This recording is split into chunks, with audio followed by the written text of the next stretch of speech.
of you. A real pleasure to be here with each one of you. Um, and we thank you because you have chosen to spend your time with us. And I trust that our time together will be fruitful, it will be enlightening, that we will understand, like I am, because I'm very curious about the Global Digital Compact.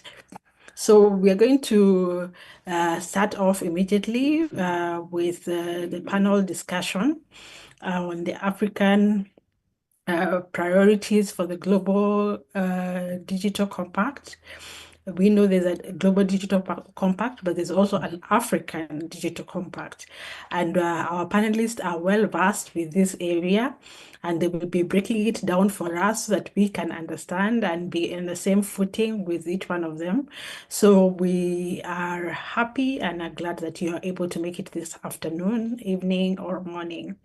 So thank you. So I would like to invite Dr. Kate Gitao to start us off. And yes, thank you. Thank you, Dr. Gitao. Yes, here I am. A pleasure and welcome to our webinar this quarter for African priorities for the Global Digital Compact. With us, we have four distinguished panelists.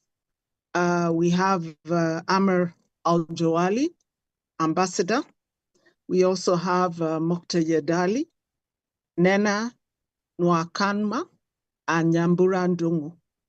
And each of them, I'm going to give them an opportunity to introduce themselves in just 1 minute. I think you're familiar with me now, but for those who may be seeing me for the first time, I'm a retired Kenyan public servant, now very much involved in training diplomats on cyber diplomacy issues around the world. And of course, I was excited to hear that there is an African Digital Compact because this shows that Africa has a united political position on what needs to be done in the digital realm. And I recognize the excellent work of the African Union in coming up with this idea and with this document. So Amar, I'll just hand over. Maybe I should do ladies first. So I'll start with Nena. Could you just briefly introduce yourself? Hello, can everyone hear me and see me? Ciao a tutti. My name is Nena. I come from the internet. That's the one-liner. Now I don't know what to say in 1 minute, but I've written out 5 key words. The first is advocacy.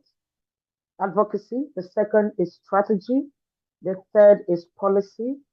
The fourth is diplomacy. And the fifth is Diplo. So as an advocate, I think some of you met me during my time at the World Wide Web Foundation, where I was the chief web advocate. So that is part of where I come from, advocating for digital rights and for digital dignity. In strategy, some of you have done some work with me as part of my own consultancy, nena.org, whether it's in digital policies in countries or across the world, one of them being the Global Digital Compact, by the way. In policy, I do technical assistance with countries or organizations who are figuring their way around digital governance or digital policies or digital economy. Recently, I've got into, originally I did international relations. That is the classically called diplomacy. But I've come back into digital diplomacy and very recently public diplomacy. I'm an AI global ambassador, and today I'm I'm in Italy, between Italy and the Holy See, because I've been invited as an AI ambassador because His Holiness the Pope is interested in artificial intelligence and has reached out to a few of us to speak with us on that. And finally, I'm a Diplo alumni. This is very important to me. I've been in Diplo doing internet governance from which some of you know me, doing tech research, tech policy, and most recently, public diplomacy. I think I will stop here. And any other thing, I hope we can talk online. Thank you. Thank you very much, Nena, for a very comprehensive and very interesting introduction, and we're looking forward to hearing from you. For the participants, please feel free to put your comments and questions in the chat. I hope we'll have a little time at the end for one or two direct questions, but we will be looking at the chat to see how you want this discussion to flow. So please do contribute. I move on to Nyambura Ndungu. Just introduce yourself briefly. Thank you, Dr. Good morning, good afternoon, everyone. My name is Margaret Nyambura Ndungu, connecting from Nairobi, Kenya. I've been doing work in the strategy development, including development of the ICT Master Plan for Kenya 2014 and even the current one. I've been working with on the PRIDA project 2019 to 2023. And for those who don't know, PRIDA is Policy and Regulation Initiative for Digital Africa, where we were focused on internet governance, harmonizations of policies and regulations, and also connectivity through ITU. I've also been involved in cybersecurity, where I'm one of the founders of Network of African Women in Cybersecurity. And I'm also been doing research with the Research ICT Africa as a country lead in terms of collecting data and writing reports, with a focus on both the supply and demand side when it comes to access and usage of the digital technologies. I've also worked in the policy sector as a cabinet secretary in Kenya, information, communication, and digital economy. And then also I'm in various boards, including the UN Digital Public Infrastructure Board, where we are focused on safeguards, an area that we must really ensure that we emphasize as we move along. And also in the ITU Innovation Board. I'm also a Diplo alumni, 2006 and 2021. So I've been in the space for a while. Thank you, and back to you, Dr. Thank you very much, Nyambura. We're really looking forward to hearing from you from that rich experience. Ambassador Amar, please introduce yourself. Thank you very much, dear moderator, and congratulations to you and to Diplo and to the whole panel for organizing this important webinar. My name is Amr. My name is Amr Al-Gouili. I'm the Director of Citizens and Diaspora at the African Union Commission. And in that respect, actually, as you know, the UN Permanent Forum on People of African Descent had chosen on artificial intelligence the theme of the year related to how it relates to people of African descent and to making sure of their interests being well represented. But I'm here in a personal capacity just to follow up on the important work that Diplo is doing on digital cooperation, and hence I'll be more of an observer and a listener rather than a speaker at the moment. Thank you very much. Okay, thank you, Ambassador, but we'd love to hear from your rich experience. So last but not least, Mokhtar Yadali, please introduce yourself. Hello, everybody, and thank you very much for having me with you today, Dr. Catherine.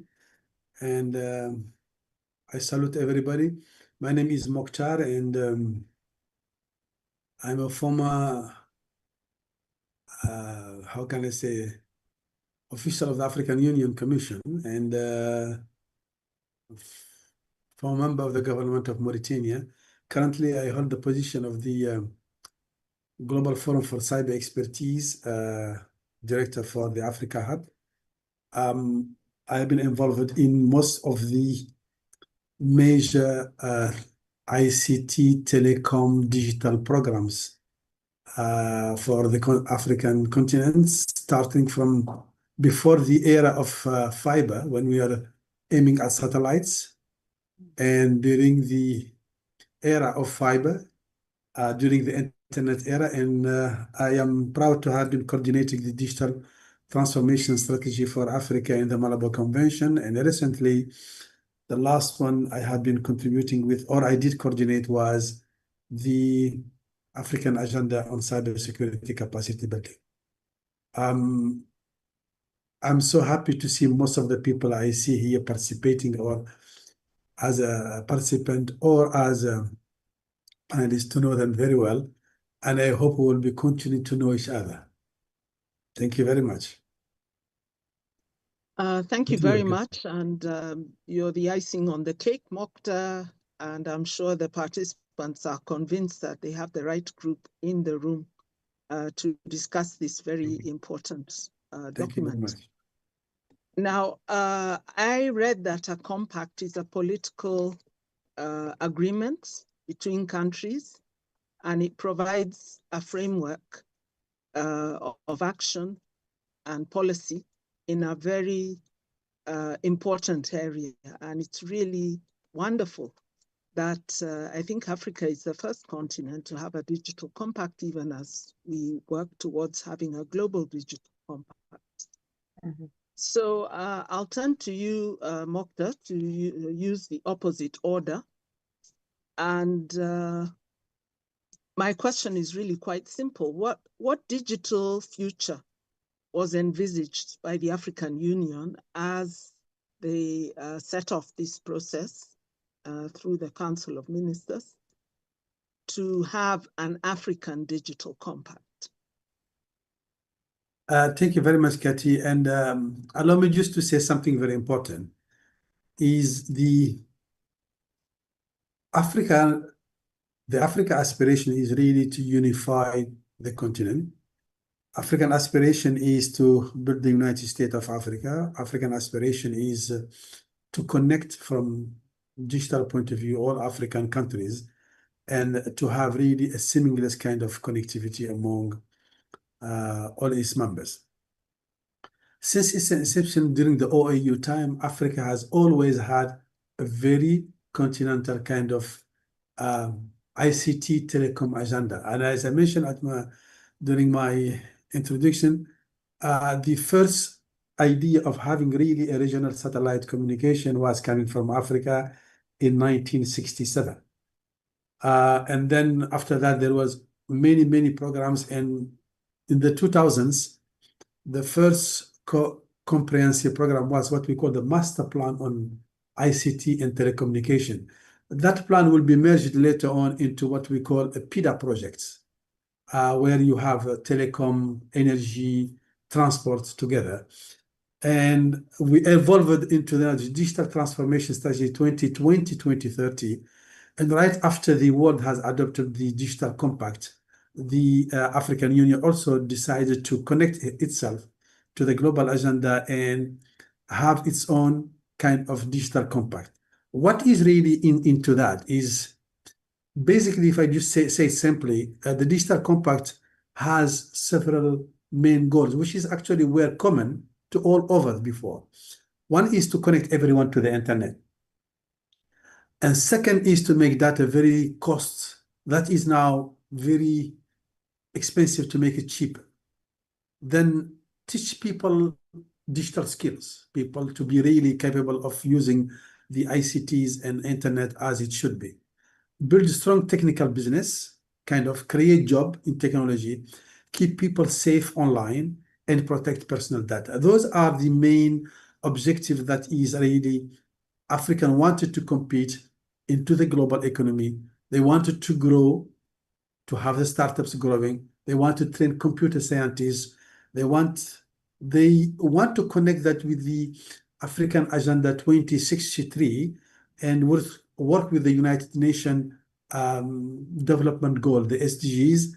And they want to focus on education, on health, farming, infrastructure, digital tools for IE, etc. All of that are included in that agenda. It's really a very global and exhaustive framework for Africans' sustainable development. Over to you.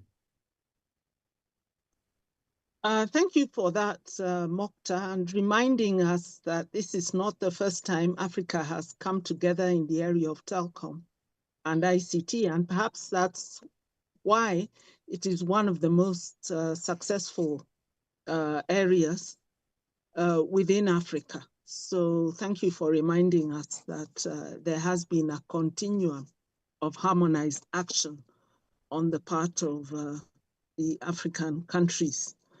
So I move on to Nyambura and then followed by Nena on the same subject, but maybe just tell us in a visionary, aspirational kind of way, what would success look like? If this compact succeeds, what would that success look like for African citizens, businesses, governments, and the private sector?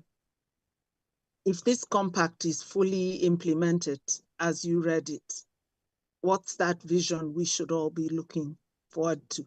And I've seen questions in the chat. So I'll just say that we'll answer Peter's question when we get to the second phase of our questions, which will be on the way that the compact aligns with existing agendas and frameworks. But for now, we're in the aspiration part of our questions. And Ambassador Amar, if you want to chip in, please do, because I think you described yourself as being in charge of citizens and diaspora of African descent. So what would the vision look like for all these people who are looking up to this document? Starting with Nyambura, we go on to Nena, and Ambassador Amar, if you'd like to make a few remarks, that'd be very welcome also. Thank you, Dr. And yes, this African Digital Compact has really focused on all aspects, all our stakeholders that we expect to benefit, starting from the citizens, government, the private sector, and the roles each one of them supposed to play. But going to 10 years from now, what success is likely to look like, and recognizing that, first of all, we have, Africa has the youngest population, that 70% of our population is less than 30 years. And therefore, this African Digital Compact really focused on them in terms of building the skills. But then if I may start with looking at the citizens, that universal digital access. And in that, we are looking in terms of devices. We are looking in terms of connectivity across the continent, not just in urban, but also in rural areas. But then also we are looking in terms of electricity penetration, because without these, then we're not able to drive the digital technologies. And therefore, 10 years, then we'd expect that this infrastructure would have been pushed up to the rural areas and everybody will have access. Would have started looking at digital literacy and skills that without these kind of skills, and not just basic skills, we are talking about data analytics, cybersecurity. Everybody across the continent should be able to get into the digital space and navigate easily and be able to get what they need to get from it. We expect improvement of the quality of life, and that is enhanced through the safe, inclusive DPI. And again, what we are talking here is in terms of ensuring that we have put the digital public infrastructure across that is able to help in terms of health, in terms of e-health, e-education. Everyone will be able to be identified digitally. So for the citizen, that is it. Then we come to businesses that will be having a thriving digital economy, where SMEs will leverage on digital platforms. We'll have tech hubs that are not just in urban areas, but also in the rural areas. And these will be enhanced due to the connectivity we talked about. And as we have seen, most countries are already coming up with their broadband strategies. Digital transformation strategies are really focused on access, last mile connectivity, and the like. Then regional and global competition of African companies that will not just be recipient of what is happening outside, but again, will become producers of the same. Then when it comes to governments, the expectation is that we'll have come up with safe, secure, and interoperable DPIs. And what we are saying is that the health sector, education sector, logistics, and the like will all be digital, and services will be delivered in the most effective and efficient way. We'll have also harmonized policies and regulation that would foster growth. And we are talking of regulations that we can exchange data. Data is becoming the new oil. So basically, data can be able to move in a safe, secure, and everybody will be confident that their data is being used in the right way. In terms of partnership, again, with this African Digital Compact, it has focused on partnerships, meaningful partnership with the private sector, with the civil society, with the academia, to ensure that each and every of these stakeholders is playing their role to ensure that services are being delivered, the government is being accountable, private sector is being accountable, and basically then in 10 years, then we should all be in the digital space safely. Our young children should be able to be producers and creators, innovators, not just consumers of technology. Thank you, Dr. Back to you. Okay, Nyambura, really very, very comprehensive. So Nena, Mama Internet, what will people be doing? They'll have the technology in their hands, the regulations will be in place. Everyone will have a chance to do what they want to do through the internet and on the internet. But what will they be doing, Nena? Thanks, Madam Moderator. I want to say thank you to my sister, Minister Margaret. You nailed it for me. So I'm going to go further from where Nyambura left us. She has kind of given us the framework of where we want to be, but I like to give you collaterals, the things you remember. The first thing about connectivity, what we envisioned with the African Digital Compact is that every single African should be able to connect from wherever they are on the beautiful continent of Africa.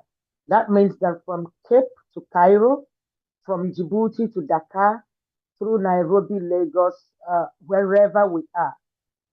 This is not what it is now, but I hope that in 10 years, I don't have to get out of the compound to go near the street to look for 4G or 5G.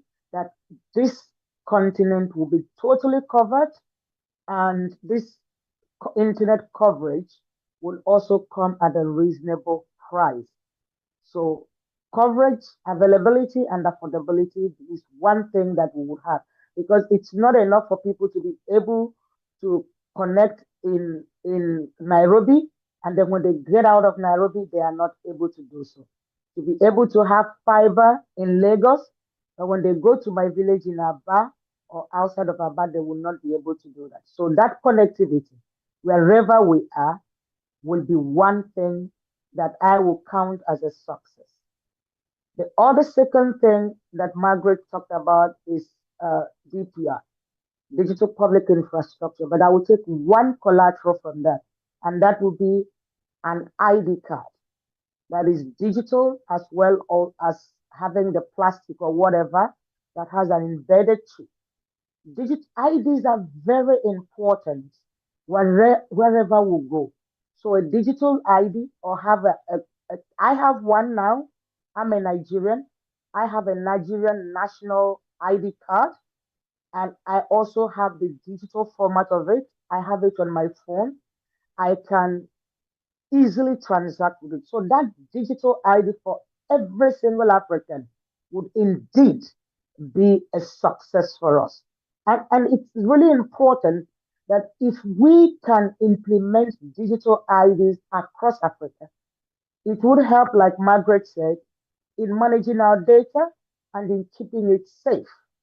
If I have a digital ID, if my ID card, my ID number will be linked to my driver's license, it will be linked to my school, it will be linked to my hospital, it will be linked to my data. If we have one across Africa, it means that I can go by road as a West African, go from Ghana to Nigeria, go from Cote d'Ivoire to Dakar, and when I show up and I have a problem, I go to a public hospital I'm going to give my ID card to the doctor or the health person, and they are going to be able to access my data and find out exactly how best to take care of me. So what the first one is being able to connect from my village, from wherever I am. The second one is having my digital ID give me access and facilitate life for me across Africa. The third one is skills, being able to be of my own self an economic contributor. I think Margaret mentioned some of that. So that we don't just download of other people, we also upload. So that we don't just pay, but we also get paid. So that we don't just consume, but we also create. That capacity to be able to use the connectivity that I have, to be able to do things with data and my own data, that I think would be a very important success to us. Now, in the government area, once we have ourselves digitally built, digitally identified, digitally capable, my desire would be that I can go and access citizen services from the Kenyan government. You know, I have an ID on the Kenya portal, the Kenya citizenship portal. I should be able, as a Nigerian, to get access to other things across Africa. So let me make that clearer. My own government, as a Nigerian, should be able to give me citizen services, but also give other Africans. So the idea of citizenship ultimately should go beyond nationality. I will come back to that when we speak. We should have an African citizenship. I should have my identity as a Nigerian serving as my identity in Cote d'Ivoire, in Ghana, in Botswana, in Tunisia, in Kenya, in South Africa. Then I will feel complete as an African. Let me stop there. Thank you, Nana, for that rousing contribution. And certainly, I believe Africans were always on the move before we drew boundaries. And you're giving me a picture where the digital realm can enable us to once again move freely and safely across borders and give each other the hospitality that is so much part of our culture. Now, Amara, I know you wanted to listen more than to speak, but I'm thinking more and more about the diaspora. We have those who recently migrated, but we have those who left our continent hundreds of years ago. How can digital help these people to experience some of the warmth of Africa once again? And how does the Digital Compact address that issue?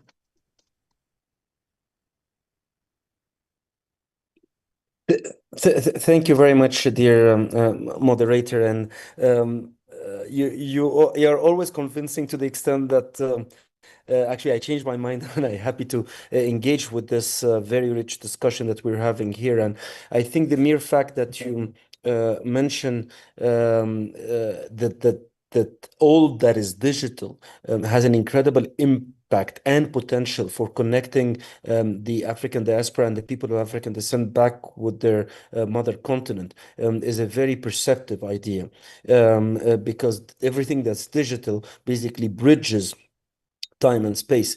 And if Africans outside the African continent can be reconnected to their mother continent through information and communication technology and all the other digital tools, then this will be an incredible contribution to the socioeconomic development of the continent. But also, since we are speaking about the digital cooperation panel, it is important to have the African representation in the place that it deserves in the newly established mechanisms. As we know, one of the outcomes of the digital cooperation and digital compact is the establishment of this panel of scientists. And here, Africa deserves its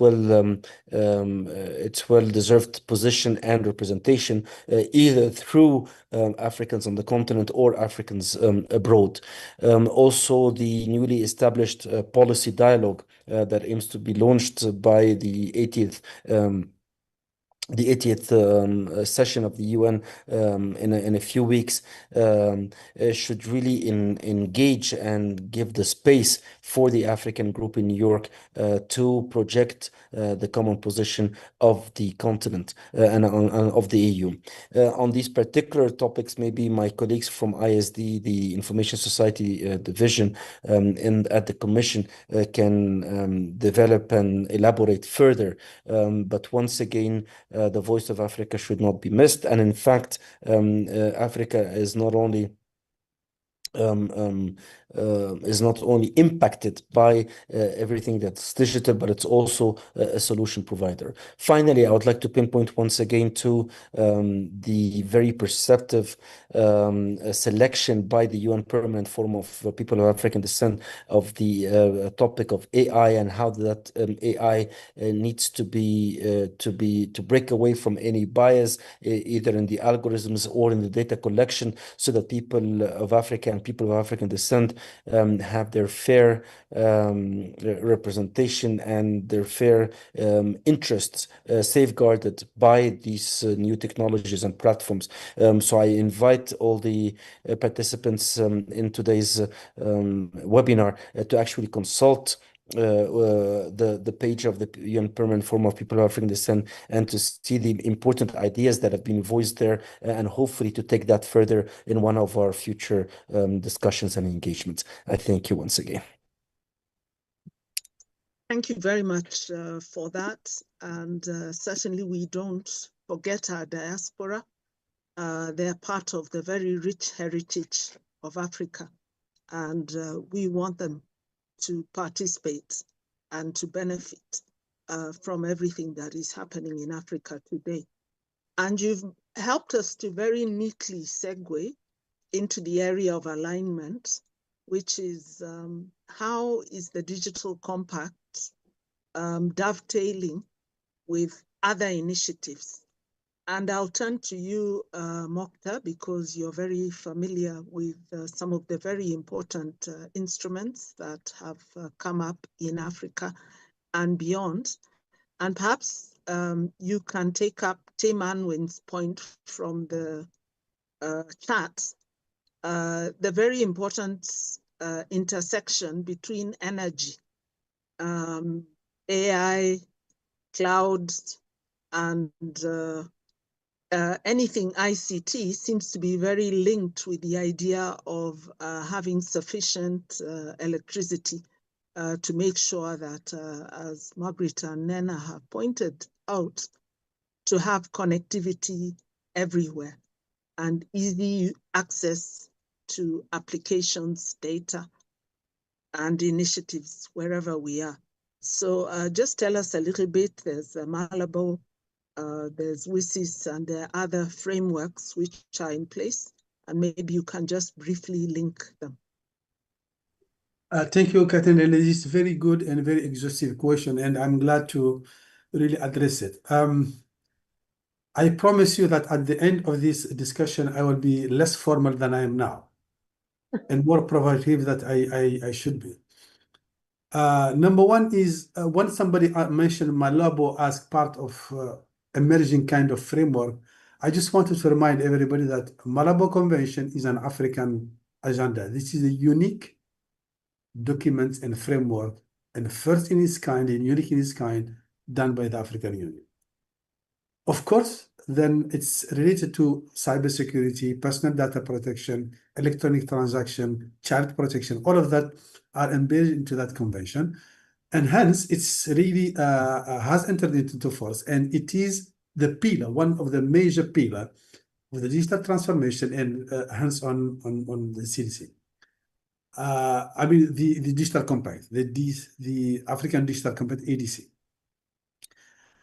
African Digital Compact, like any other continental programs that has been prepared and adopted by the African Union institution, has been always referring and linked to the global agendas in general, starting from the WCIS, right, to the MDGs, the Millennium Development Goal, to the SDGs, to all those global UN agendas or development agendas.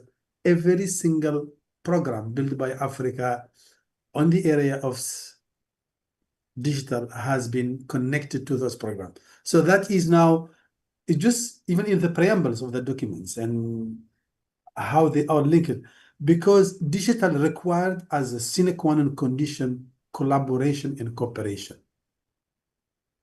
Because in the digital context, we are all one village. Having said that, the question about the energy was just great. I mentioned at the beginning that we had, before the era of internet, we had what we call the master plans. And we converted them into one plan called PIDA, which is a program for infrastructure development in Africa, composed of energy, transport, and ICT sectors, all of them together. And water, by the way, transboundary water. All of that, what we call the networked services, are put together. And the digital transformation strategy 2020-30 has one interesting paragraph. This is resume everything we wanted for Africa. First of all, it starts by saying that the sustainable development of Africa starts by the electrification of the entire continent. So without electricity, without energy, nothing can really happen in the domain of digital. Second is the connectivity. For, I mean, every single one has to be connected with at least, which is said, 2 megabits per second, at least 2 megabits per second to come to everybody, whether you are. At least you get that. And to be able to do it through a device that doesn't cost more than $50. So that is, from all point of view, what has been said. Of course, you mentioned something about UN working groups and so on, though African Union and the African agendas have been always connected to the other continental, international agendas and global agendas. The contribution to Africa to those agendas was really and still very minimal. Yes, we adopt those global agenda, but we don't sit in the table, around the table, to formulate those global agendas. And this is happening most of the time. I'll come back to be less formal after that, but the question of energy is a sine qua non condition. The African agenda is linked to all other global agendas. And unfortunately, what is missing for all those agendas is the application or the implementation plan. And we'll talk about that later on. Over to you. Thank you, Mokhtar. And I hope, Peter, you feel reassured that the Digital Compact is linked to issues which are being discussed elsewhere, such as infrastructure, data governance, and all the very important parts of the whole. So I think that also provides a very neat segue into a question I have for Nena.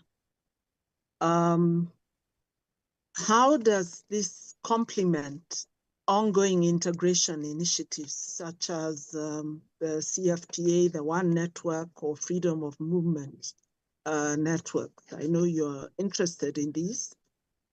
How is the Digital Compact going to help us to get there? Thank you very much. I think I'll end up getting more informal than Mokhtar as time goes on. So here is the thing. My name is Nena. Yes, I say I come from the internet. I was born in the eastern part of Nigeria, and I've lived in Cameroon. I've lived in Togo. I've lived in Ghana. and I've stayed some time in Tunisia and Ethiopia, and for the longest time in Cote d'Ivoire. I have gone from Cote d'Ivoire to Cameroon by road in a car. Cote d'Ivoire, Ghana, Togo, Benin, Nigeria. Actually, from Guinea, from Zero Kilo to so I've done 7 countries on a round. And those of you who move around, you know how difficult it is to move around Africa. I think that the FCTA, the IATA, African market is coming up in Algeria. I'm tracking it. But here is my point. Of what good is free movement in Africa when it only benefits those who are not African? I think Dangote has come around this and spoken about it. The someone who holds an European passport will move freer in Africa than my own self. I'm even better than most of you because I'm West African. I can still move across. As a Nigerian, I can move from Nigeria all the way to Mauritania on my ECOWAS passport. But other parts of Africa is not the same. Why is it that I can have a visa issued by France and I will use that same visa for all the Schengen states?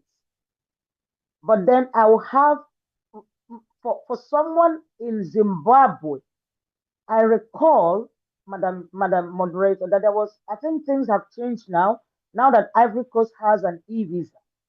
For someone then from Zimbabwe to come to Cote d'Ivoire, they actually had to go to a French embassy to get, because the French embassy had the mandate to issue an Ivorian visa to an African. Guys, when we have a cross identity platform for Africans, that would help us issue visas on behalf of other countries. I think there's a Kenyan, an East African visa now, and by the way, East Africa is going to host the African Cup of Nations. I don't want to be doing a visa for Tanzania, and then I will do another visa for Uganda. But then Kenya is the only one that will allow me to come in free. Guys, I'm tired of it. Oh. I'm too old to be running behind African visas. If you don't have an e-visa, just leave. Let me be in my corner. I actually applied for an e-visa, and I was told it's going to take 1 month. What is the essence of an e-visa when it takes 1 month? I mean, what is it? And then the European people give me 3 years multiple visa. And here I am thinking of having a party, a birthday party in Europe, because my friends will find it easier to gather here. You see what I mean? So listen, I don't want to get offensive to anyone, but I think that when the dignity of Africans is what we're looking for. That is the Africa we want. The Africa we want is the one that would allow me to be free, to move freely, to sell freely, to pay freely, and to be paid freely. And I think that the free trade zone, I think that the roaming, the one network, all of this come together for me. We are not poor. We are not well managed. I believe that when we give ourselves that dignity, Catherine, it's not just about money. I know that other people, they want to be seen as great. They want to be seen as a dominant power. But I don't think that the Africa we want is the Africa that will go and colonize other people. That's not the Africa we're looking for. The Africa we're looking for is the Africa that will take care of our well-being, that will take care of our health, our education, our movement, our freedom. That's what we're looking for. We're not looking for to be the most powerful continent. No, what we want is to be an Africa where people live happily with each other. So I will stop there and say that I, as an African, I want to be part of a free zone. I want to be part of a continent Let me share this imagery with you. When you go up in the skies, when you go to space and you look at Africa, it is one block of land. And our brothers and sisters who are in the ocean, you don't see the borders from space. We are one people. We have right to freedom. We have right to digital development. We have right to integration. And I believe that digital integration will fasten the trade integration, will fasten the freedom of movement, and will make us a better people overall. When we are better for ourselves, we are better for the world. Thank you. Thank you so much for that passionate statement, Nena. I'm always amazed that no matter where I go in Africa, no matter how difficult it is to get there, I feel very much at home once I get there. And as you said, we are one people and we want the freedom to be ourselves. And that brings me to something in Nyambura. Sometimes it seems as if we're cutting and pasting from other continents' knowledge, experiences, and yet our problems seem to be a little different. And I especially feel that in the area of data. How are we going to foster digital innovation and overcome those integration barriers in order to really make our continent fly? Can we do it just by adopting best practices from elsewhere, or what do we need to do differently? Thank you, Dr. And I'll reference to the Africa Digital Compact, that one of its ambition is to foster digital innovation that directly addresses and overcomes integration barriers like data droughts, language divides, poor infrastructure, and fragmented information systems. And I really like Nena's contribution that we are one continent, and we should be able to move around, we should be able to do business, we should be able to offer services across. The ADC recognizes that many African countries lack reliable localized data needed for effective planning, trade, education, and development. And the reason being working in silos, not just at the national, at the regional level, but then also at the national level. That you will find within government, there is no sharing of information across departments or ministry. There's no sharing of information between the government and the private sector and the civil society. So basically, there's that challenge. And ADC proposes strategic focus on digital infrastructure and open data ecosystems that will promote investment in digital infrastructure, to also encourage governments and institutions to create open data platforms, enabling access to high quality data. We are also talking about supporting innovation ecosystem, and this can only happen if data is available, data that is of high integrity, data that is not in silos, that every person, every young person who is want to be an entrepreneur is able to get this data. And it promotes data sovereignty and regional data sharing frameworks that enhance trust and compliance with global standards. So ADC again recognizes that Africa has many languages. I think we are over 200 languages across the continent, and this complicates trade, it complicates movement, it complicates delivery of services. Also, when we want to scale one system in one country to use it in a different country, again, that brings a challenge. And also when we are talking about inclusivity, because we are saying we would want everybody to be in the digital space, but not everybody is able to speak English or any other language. Would want to go local. And therefore also it proposes bridging language divides through AI and localized content. And again, when we get into this, then that means we're able to engage our young people to be able to be the one coming up with these solutions, to be able to support local content development. Because again, we are saying over 60% of the continent is in rural areas. So that's where most of our young people are. You don't want them to come in urban areas. Let them make use of local content to develop local solutions. Because once we do that, again, as a continent, we are not short of policies, plans, all very good strategies. What we are lacking is clear implementation. And again, implementation, we need to work all of us together to ensure that the private sector is on the table, the civil society, the government, to ensure we have it all. Again, ADC recognizes that business struggle with weak physical infrastructure, fragmented markets, and lack of access to digital trade. And that's why, again, they have talked quite a lot on digital public goods that should be protected. And again, countries coming up to see which are the digital public goods and how do we protect them. How do we ensure that we support the digital payment system that can be trusted? Because again, we are saying, as we are moving with this digital infrastructure, we need to ensure that the safeguards are there. Issues of cybersecurity, data protection, digital rights, issues of privacy, they are all taken into account. And again, the other thing it recognizes that African digital systems are often siloed and country-specific, hindering regional integration, which again, we have spoken about, that this is the way we want to go.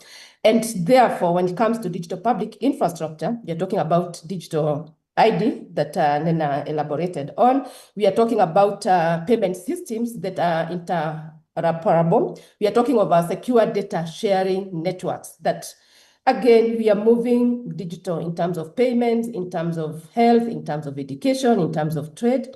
Then we should be able to feel secure when we are using these systems.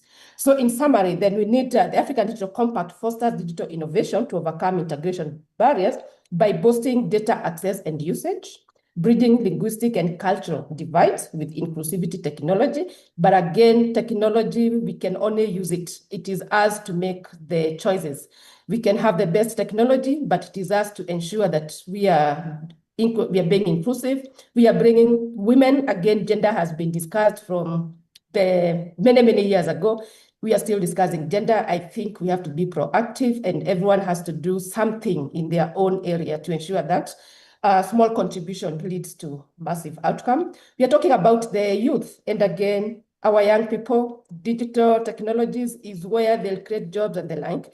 And we have to ensure that they are ethical. We are using these technologies in an ethical way, and finally creating jobs and ensuring that digital infrastructure is sustainable. Because again, it's not a situation where we are creating infrastructure, but it's not sustainable. We are not thinking in terms of a meaningful access. It's not just about laying cables and the like. It's about ensuring that we continue using the same. And with this, then we have an inclusive economy, not at the national level, but then at the regional level. Thanks, Dr. Thank you so much, Nyambura, for really bringing it home, how big the agenda is that we must fulfill. Mokta, here's your chance to be controversial.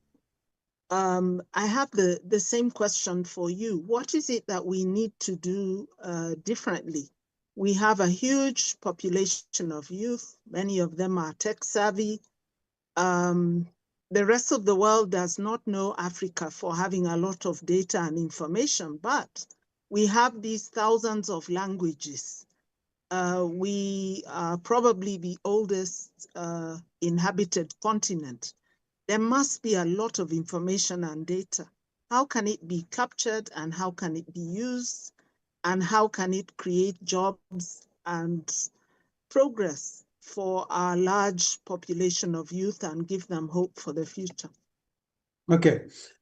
I'm not going to dwell on how data are important, how data governance. I think speakers have addressed that. Everybody knows how data are important today. And though I disagree with the Time magazine, title that data is the new oil, because oil is something you can trade, is something you can abuse, is something you can put in the market, and is something you can, and that you should not do for data at all. So I completely disagree with that statement that then by the time, a few years back when the title and everybody start using it. But let me just state it, in a very simple and manner. Africa, as I said, are very good in putting their minds together and build a very good continental development plans. And they do adopt them through their own political structure, be it at the AU or at the level of the REX or of specialized institutions.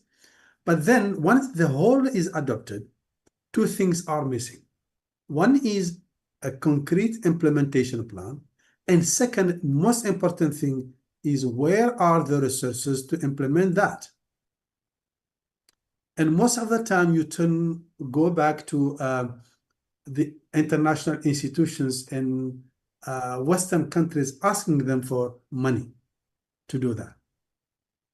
And we call it resource mobilization, we call it partnership, we call it, but why would somebody today give you anything to make you independent on them, specifically in terms of using that?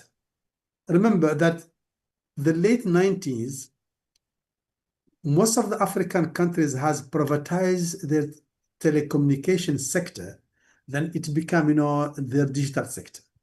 Most of the infrastructure that has built are not built by national kind of operator, is mainly built by a foreign operator implemented into the country according to a return on investment, not of the interest of Africa, and not of the goodwill, whatever it is about business. People come for business, and in the era of digital, data protection is something you have to take care of yourself. So I am afraid that we Africans are already losing the battle of data governance. Our data are being used by national locally implemented, international locally implemented operator who does whatever he wants to do with them, with a little bit of visibility of how things are happening. And ourselves, we enjoy today what we call the free services, what we call social media. We call now whatever we wanted to call at any point of time for free, hoping that, we think that free is something that is good, but who will be building $1 billion, infrastructure for you to communicate if he's not getting out of it something? And if you think that you are a client or a customer, no, you are the menu itself. You are being eaten, traded, and every single moment. And this is where the political awareness of our leadership are not really there. They haven't got it, and they haven't done anything about that kind of things. And I think we are moving now we moved from the political colonization to what's so-called the digital colonization that is coming. And this is why I am being very, very provocative in this end. And again, I'm so sorry to say that, but I'm afraid that we have lost that battle.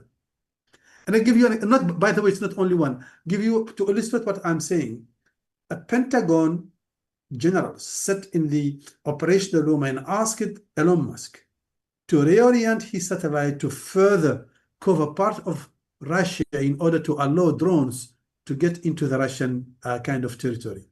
And Elon Musk say, no, I am not doing that. He's the man who owned the infrastructure. He said, no, I'm doing that. So who is the power? The most powerful country, the Pentagon generals, are asking an individual who owns the infrastructure to do something, and he does not. Same thing for the NASA. The space was actually owned by the governments, and now it is just being privatized. Private entities are doing whatever they wanted to do based on the return on investment and profit in business. And we are yet sitting here talking about ideals, what should be done, etc. Yes, we know what has to be done, but how to do it, how we put resources on it, nada, zero. I'm sorry, over to you. Okay, thank you for showing us where the rubber meets the road, Mokhtar. So I'll turn to Nena. My hand is up already. She has her hand up.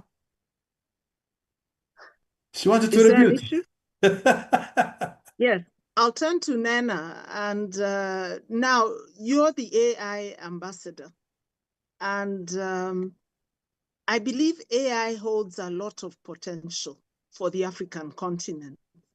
But I suspect that it's not going to emerge in exactly the same way as it's being used in other parts of the world.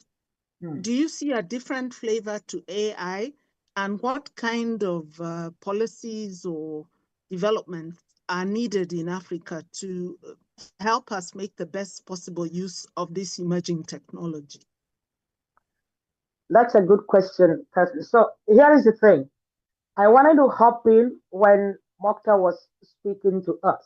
Again, as Africans, there, if you read the Africa Digital Compact itself, you find that proverb. Those who wrote this, I mean, the folks who compiled this have done a great job. When you have a broom together, it is hard to break because all the broomsticks are joined together. And that is the idea of African integration. If we don't stick together, we are going to be broken. And that is what is happening in our data world. I want to speak to Tim, my good friend Tim Onwin, who's talking about the EU and data. The link you gave is the EU portal to people who don't need visa. Now, maybe you've never applied for a Schengen visa before. You've not applied for a UK visa before. When I, as the last UK visa I applied for, let me tell you what information I gave. I gave my fingerprints. I gave, of course, the normal info on my data, on my bio data on my passport. Do you know what other info the UK government and other EU government ask us for? Ask every African brother. You will show your work contract. That is all of your professional information. The EU wants it. You will go to your bank and get your last 6 month bank statement, and you get the bank to say that this is it. They won't allow the one you printed offline. You have to go to your bank and get that statement and send it to the EU and the UK for that matter. The UK asked me for my property papers, the land that I bought. I had to scan all my land papers and give to the UK government. And then your children's information, the UK has it. And for some of you who are going to school, you even have to go to a physician to do a test, a health test. So the EU or whoever, they already have all of that data on us, and they're sharing it among themselves. Now there is the terrorist whatever, like you say. And of course, recently, the US has said you have to give them access to all your social media platforms. So what data is it that we are holding to ourselves? Which EU citizen will give all of that information to an African government because they are applying for a visa? That is the question. So unless we as Africans, we join together and say, this is our own dignity. This is what we want for our people. We want our health data to be well managed, because data is data. Whether it is my personal data, is my personal data. And once I give it to one EU country, all of the EU countries have access to it. But then we're saying all of the African countries won't have access to it. So who are we cheating? We are cheating ourselves. All right? I'm currently working on health data across Africa. There are some countries that have said our data must be within our country. But then you easily give it to one MNO that is based in France. You easily give it to one MNO that is based in the UK. And then they will even market it to us as development. Recently, I've had people come to me to say, would you want to have, there's one that Estonia does, e-residency. That is a new deal. I mean, are you people sleeping? Or haven't you been approached? Would you want residency in the EU? You just pay 50,000 euros. You don't really need to live there. You still remain in Africa, but just bring your money there. I mean, who are we? What are we? Are we lizards? Are we grasshoppers? Are we useless people? No, we're people with a dignity. We're people with a history. We're people with a future. I will stop there. Yes, Nana, I hear you. I find it ironic sometimes that I'm invited to speak in Europe, and then when I go to get the visa, they ask me for title deeds, the last 6 months of bank statements, and once or twice I've been tempted to be undiplomatic and just say, if your Ministry of Foreign Affairs believes that I'm fit to speak at your conference, I don't quite understand why you seem to have some suspicion that I may have other motives for entering your country apart from this letter of invitation.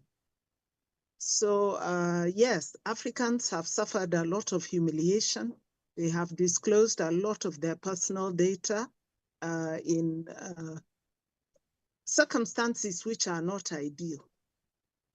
So perhaps we can also use this technology to protect our citizens from this kind of obtrusive data capture, while at the same time giving peace to our partners across the world, that our citizens are not traveling to engage in crime or to surreptitiously emigrate. And after you give all of that data, you're not even sure that you'll get the visa. Yes, and sometimes we also don't know what they do with the data after you've either been given or not given the visa. It's not clear whether it's destroyed or it's kept and used. So these are all things that must be addressed, even by the Peters who are in the data governance field. Please have these questions answered for us. So we're going to the last part, which is on the acceptance and the buy-in and the implementation of this compact, which is a political agreement, but really which must be brought to the ground.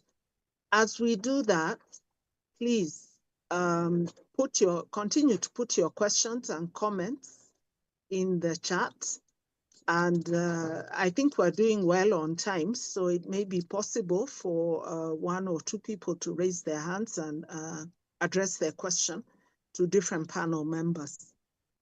So as I move to the section on acceptance, I'll turn to Mokhtar and say, what roles do you see the governments taking, the private sector, civil society, academia, to make this compact a reality? What do we need to do practically?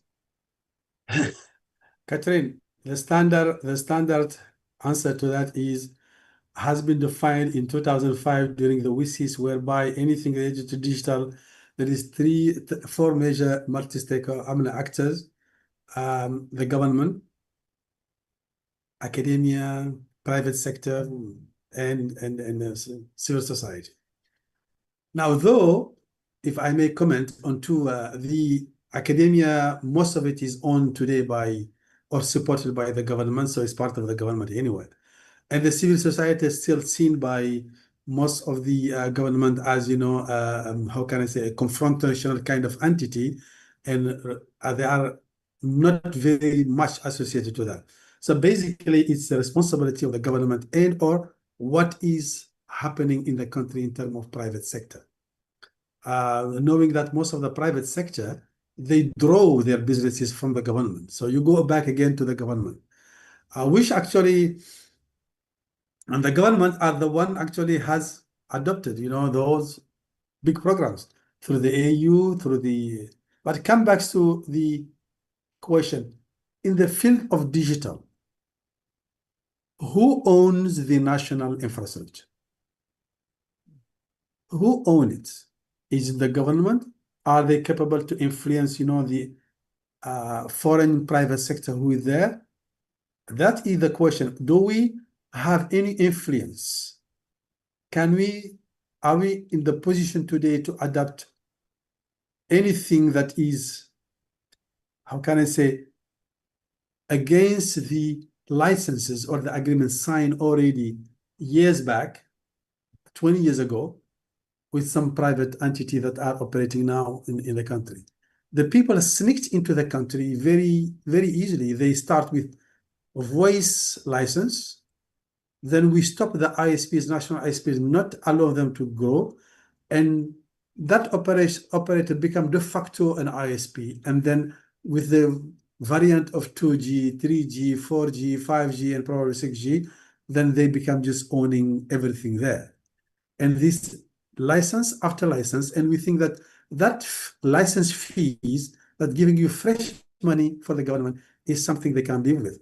And the business people understand that. So everything's turned around the government, and the government is still tied by those kind of agreements. We need to wake up. Governments, African governments, together or individually, need to wake up, and just say, in this digital world today,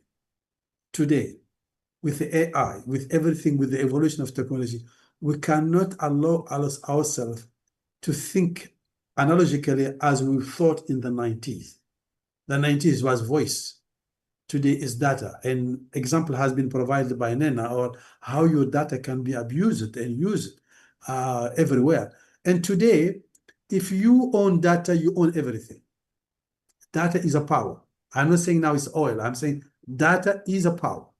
You own it, you own everything. You can change people, you can erase them, you can kill them, you can destroy critical infrastructure, you can do whatever you want.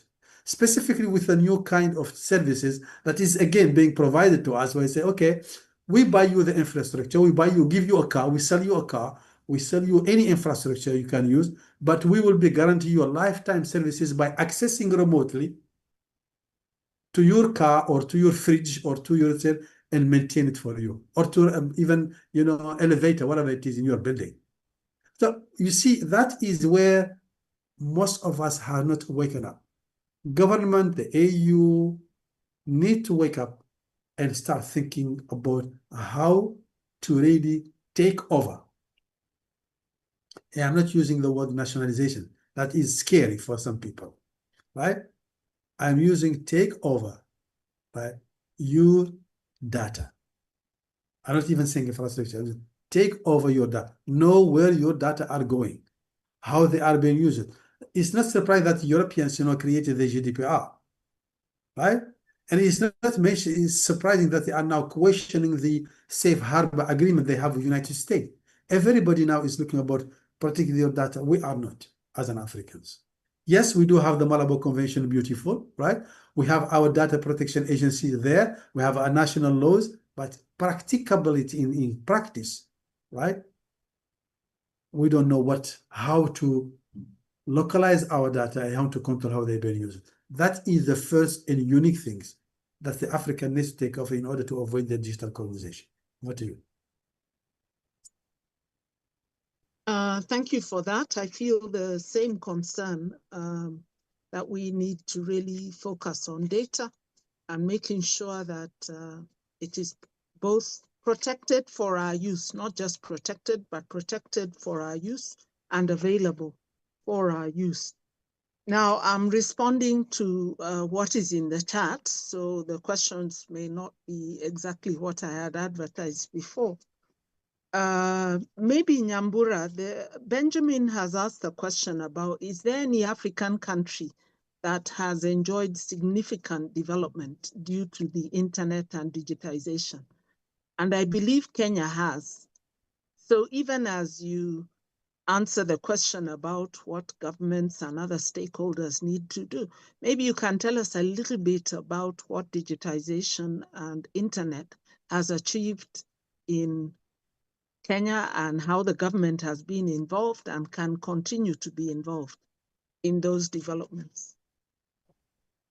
Thanks, Dr. And yes, I will just progress with the case of Kenya.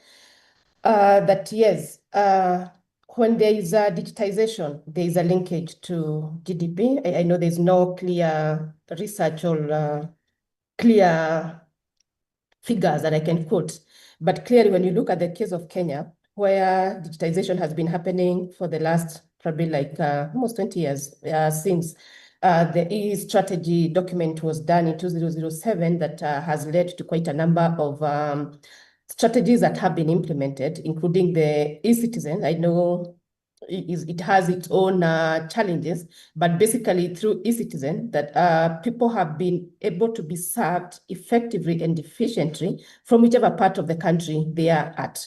And that has reduced transportation time and the like. And again, when it comes to connectivity, and I know quite a number of countries have a focus on broadband connectivity, again, up to the rural areas. That has improved in terms of health. I remember when I was doing e-health in 2004, using visas that were very expensive and very excluded, that you'll find civil servants like doctors in very remote parts of continent, the case of Mandera, Garissa, and the like, where they have no second person to get a second opinion. But the moment we are able to implement e-health, then that becomes much easier. But again, what we are saying, these are digital public infrastructure that have been implemented in silos, but again, without safeguards in them, designed by security by design, inclusion by design, and the like. And the challenge without having these safeguards is that we end up assuming that because the case again of Kenya, we have eCitizen with over 22,000 services, then we assume everybody is accessing, while in real sense, then we have not included those who are in rural areas, those who are enabled differently, those who income cannot allow them to keep on spending money, because again, without meaningful access, then that means you are spending more time trying to log in. And with that, then you are excluded. So yeah, there are countries that have progressed, but safety by design, but inclusion by design needs to be incorporated as we are deploying these digital services.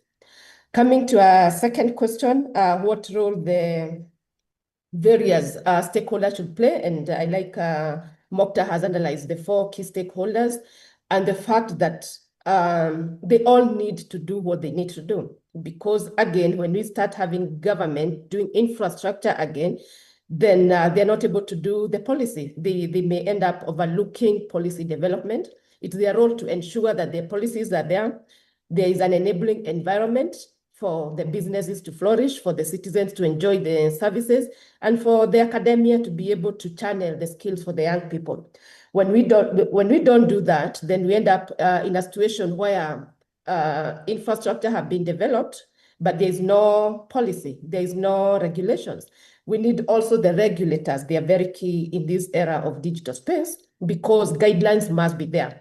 Again, as a continent, as a country, to ensure that we are not just giving out our data, then we need to have very clear guidelines. We need to have a way of following up to ensure that they are being enforced. So the government has a key role to ensure that there is political will, they are creating that enabling and regulatory environment. They are fostering collaboration because again, all these 4 actors, they need to work together to ensure that no one is left behind. Then the private sector in terms of supporting indigenous SMEs. But again, we don't want to say that we are growing as a country because we have so many SMEs in the digital space, but they're not indigenous. We are not making sure that our young people are the ones developing these solutions. They are the ones getting the data from government, because there is quite a lot of data in government in the various sectors that can be used to solve our socio-economic challenges and that can be contextualized up to the village level. Because again, once we do that and the private sector is supporting them, then we are able to move. And for the academia, it's about knowledge creation and shaping skills. And this is where, again, the private sector needs to work again with academia to ensure that the young people we are channeling through our education systems, they are fit for the market. And they can only be fit if we are providing internship, if we are working together with the students at the university level to ensure that they are solving real problems through working with the private sector, the government. And then when it comes to the civil society, then we have to ensure that the government is accountable, the private sector is accountable. We are the voices of the people. And for us to do that, then we have to work with all these stakeholders. We have to ensure inclusion and rights protection. That we have seen a situation where we are all in the digital space, but data, individual data is not protected. and individuals end up suffering because of what they thought they were contributing, probably in an intellectual kind of a way, but it ends up being misinterpreted. And it is the role of the civil society to educate the masses again, working with the development partners, working with the government, because again, we are saying we want every person to be able to be in the digital space from wherever they are. Then they must be skilled. They must have these safeguards to ensure that they are safe in that particular area. So again, in terms of data protection, everybody has a role, including the individual themselves, that we have to take the initiative to educate ourselves. But we need now to work collaboratively because, again, we are saying employment is not there. And that's the employment we want to create. And we want to create these synergies between all the sectors to be able to innovate and create jobs at the rural areas. Because, again, we don't have to come to the urban areas to have our youth coming to the urban areas. It's about contextualizing solutions, looking at the agriculture sector. How can you ensure that the data that is with the business community, the government, can be used to solve local problems, can help farmers be able to use AI and solve their challenges. We can use e-health, we can use e-education.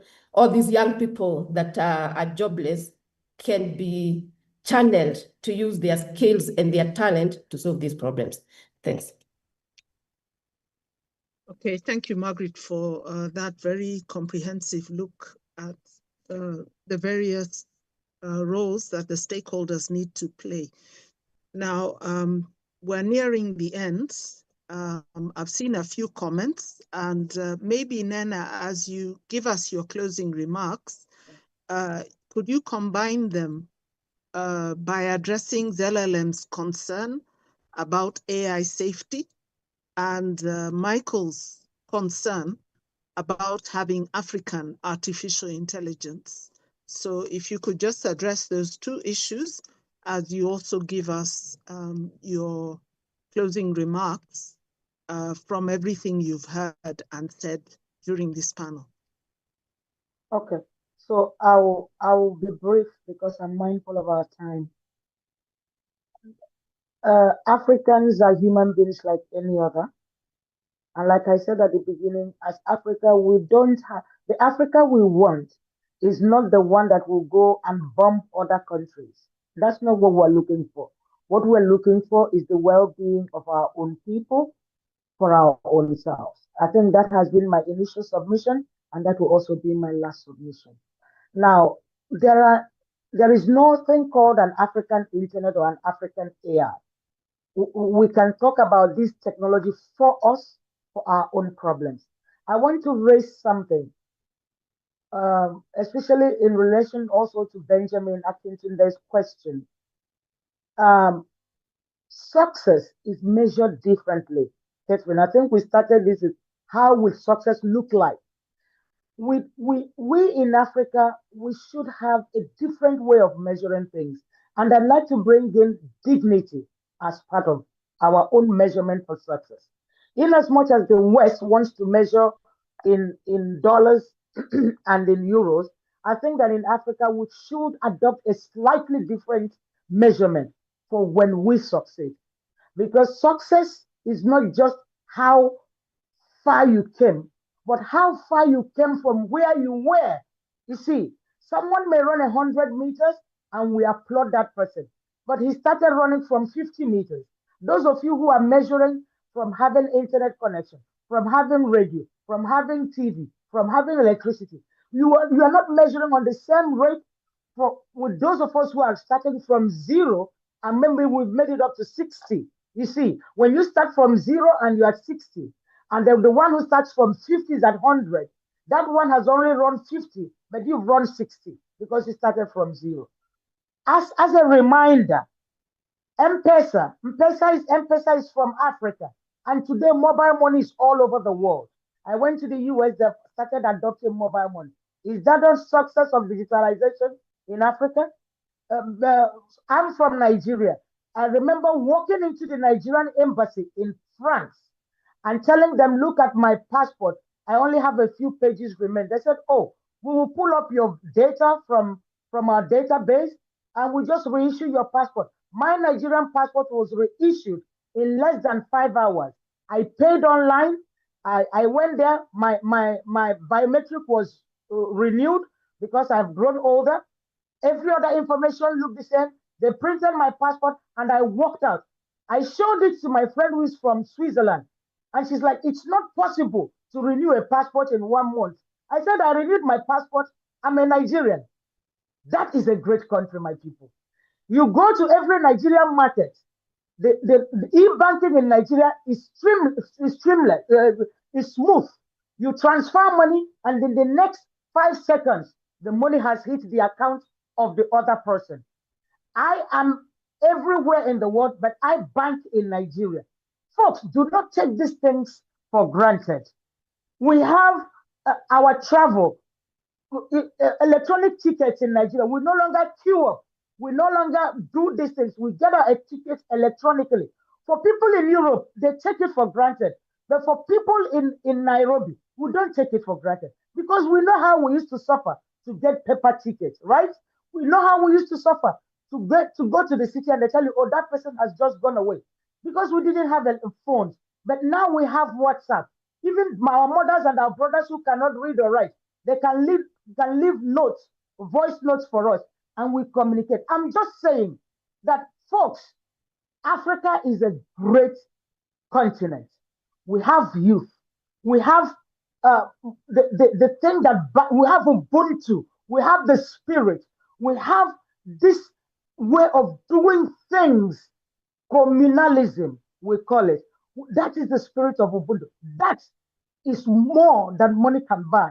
And I think that, again, one day at a time, one nation at a time, one digital ID at a time, one M-Pesa at a time, one e-banking at a time, one e-commerce at a time, one ECOWAS passport at a time, and one day you will see us, one Africa in unity. Thank you, and God bless Africa, as we always say, because it's in Africa. Thank you. Thank you very much, Nena, for that rousing message about One Africa. I'd like to really apologize to Tangai Marega, who's had their hands up for a long time. I'm sorry, I was busy monitoring the chat and I missed you. Please, can Tangai be given microphone access so that they can ask their question, and then I'll move on to Nyambura and Mokta to finish. Tangai. Yes, distinguished delegates and highly esteemed panelists chairing and coordinating and steering this kind of inspiring debate about the Africa we want and the future of the global compact within the digital space. I just stand here not to subtract or devalue or debase any kind of input that had been put forward here, but just to endorse and validate from a listening point of view, from what I hear, the voices that are sounding and coming from Africa. I'm currently based in the United Kingdom, but originally from Zimbabwe. So I think just validating from our cultural ambassador, Madam Nena, it is, I think, an epitome or a kind of a voice that is very much, dissatisfied with the way we have always done things. That has become an established culture of the African way of engaging with the world. We have always operated as discrete kind of nations, societies, well, not societies, but just nations that are defined by the colonial borders themselves rather than what defines our societies, because we are just united by one thing, which is Ubuntu. So here we go. We as Africa have been left behind. We are far behind the pace of change, which we are almost at the cusp of the digital information superhighway, when we have not just the basics of the just data that we need. So it is kind of a call, or I would say an amplification of realizing how we have so much, engaged in Africa in a commercialized world that is not very sensitive to humanity or our human-centeredness kind of an approach. We are actually global civilization that backdates to even multiple centuries than one. How do we foster or instead inculcate that kind of political pluralism that gives that kind of pragmatic pluralism that reflects the African identity in itself? How do we and where do we start in terms of, steering and devising that kind of political will? I understand so much that so much of the comments that are coming on the charts are very much against African leaders and the way they've always done business, which is the commercialization of Africa, which is a fair point, and we listen to that. But are we also not feeding into the stereotype that is part of the data which is manipulated by those from without Africa, that they capitalize on and instead find the weakest point to sideline the African society from the very kind of digital future within the global compact? I suppose the focus should be on how we can make an all-inclusive future Africa digital compact that is sensitive to our cultural diversity in a pluralistic way, in a very humanistic way, but at the same time, in a very kind of, universalized kind of value system, because definitely Africa as a region and as a continent, we are actually the biggest in the world. Thank you.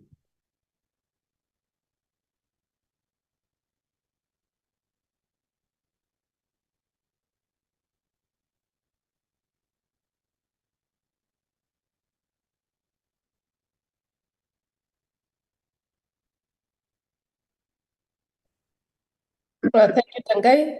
I believe I should come in with my closing comments. Yes. Yes, Nyambura, thank you. I think we have lost Dr. Gitao, but I'd like to invite you to give your closing remarks. Thank you. Okay, thank you. I think for me, what I would say is we need to digitize for the future, not for the present. As we build our digital infrastructure, let us be very inclusive. Let's have sustainability as a core thing, inclusion as core.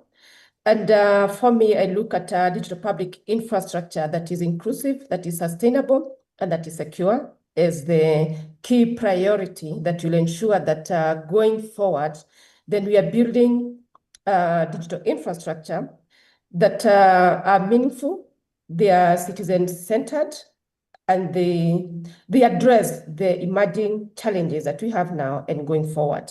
And that without this kind of infrastructure, then the citizens will not be able to access. We need to create businesses through the private sector. We need the government to be able to offer services.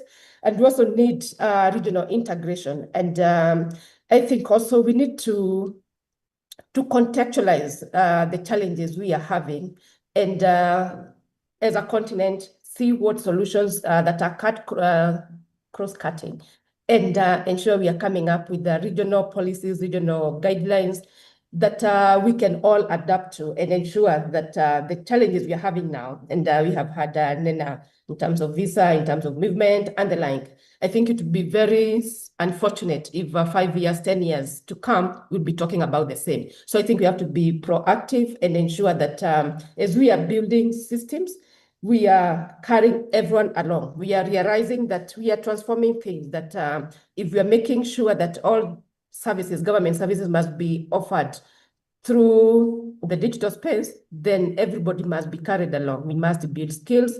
We must ensure that we are focusing on people who are enabled differently, so that going forward, then we have a digital space, digital future or digital space that is inclusive, it's safe, it is sustainable, it is meaningful, and we all can get what we need from that particular space. Thanks. Thank you. Oh, thank you. You're back. Welcome back. Yes, I'm so sorry. I don't know how I dropped off. But thank you very much for continuing the flow, Mwende and Nyambura. So, Mokta, I believe you have a minute or two just to give your last word, and then I can sum up and we can close. I'm sorry for running over time a little. No, that's fine. I have said most of what I wanted to say, but just to reiterate something very important, that digital represents the digital technology and applications and AI and whatever represent for Africans the greatest opportunity to really leapfrog into the 21st century and to equally, right, develop itself like other countries. We have shown that we do have great minds and we can build something, but we have also shown that we are not actually capable of really building, implementing those big plans we do have. We need to rethink that. We need to revisit that. And more specifically, we need to rethink about how we're going to protect our data. How in this complex situation in which we've been for the last 25 years, in terms of, giving up on our, how can I say, authorities on our national infrastructure, how we're gonna survive by protecting our data and use the ICT for our socioeconomic development, and rather than you just let ourselves being dominated, colonized, whatever you call it, or abused, whatever. But bottom line is we need to start taking care of our data governance and see how best we can leverage the benefits of digital technology. Thank you very much. Thank you very much, Mokhtar. And really, we've had excellent panelists and excellent participants, and I believe you should all be putting flowers for yourselves on this medium. We've heard that the African Digital Compact has a very high aspiration for every citizen in Africa and in the diaspora. We've seen that it has aligned with global and African documents, that it is applicable and practical for the needs that we have in Africa today. And I believe after today, there will be acceptance and buy-in, and all of you will be involved in making sure that this African Digital Compact becomes a reality and that we carry a united voice to the global stage, restoring the dignity of Africa and its citizens and empowering them and innovating using our digital technologies. Thank you very much for joining us today. I beg forgiveness for the 7 minutes we have overrun. I thank the technical team from Diplo, Alvin, and your team. I thank Mwende, and especially I thank our panelists, Nyambura, Nena, and Mokhtar, and also Ambassador Amar, who have really said very, very important things. Thank you very, very much, and I hope you'll join us in the next quarter for our final webinar of this year, and you'll continue to work with us to make Africa the continent of the future. Thank you so, so much.